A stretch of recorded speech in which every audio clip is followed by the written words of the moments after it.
एउटा 60 इयर्सको मेल आउनु भएको छ है बुवा। अब उहाँ बुवा चाहिँ सुरुमा आउँदाखेरि चाहिँ मुखहरू सुक्ने होइन बुवा?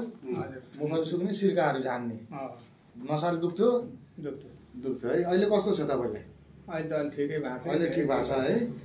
अब उहाँ सुरुमा आउँदाखेरि चाहिँ सुगर, उहाँलाई मुख सुकेको कारणले मैले सुगर हेर्दाखेरि, खाली पेटको सुगर हेर्दाखेरि 402 र खाना पछाडिको सुगर हेर्नु त 580।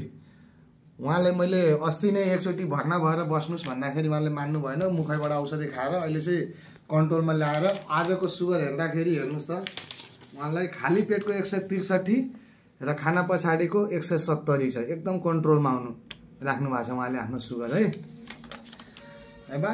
अब तपाईँले अब पहिलाको भन्दा समस्या कस्तो छ? अहिले सजिलो छ कि छैन? होइन, सजिलो भएको छ पहिलाको भन्दा त।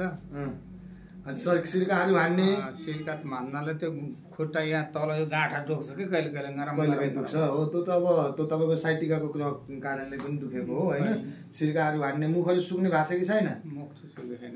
मुख सुकेको छैन। खानाहरू कतिको मन लागेको छ अहिले? खाना चाहिने पहिला फ्रेस गरी खाइन्थ्यो, अहिले चाहिने ठिकै खाइएछ क्या। ठिकै खाइएछ ल, ठिक छ। बिस्तारै कन्ट्रोल गर्दै जानु पर्यो।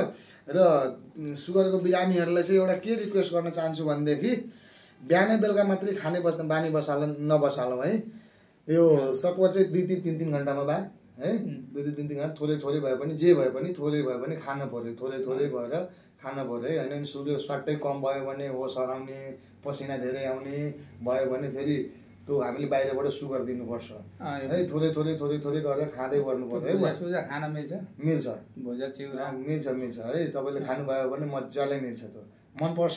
भुजा चिउरा मनपर्छ मलाई। दिनसम्म भात खान मन पर्दैन क्या। दिनसम्म भात पनि खाने नखाने होइन, थोरै खाने होइन। सबै कुरा मिलाएर खानु पर्यो। कार्बोहाइड्रेट पनि चाहिन्छ, प्रोटिन पनि चाहिन्छ है।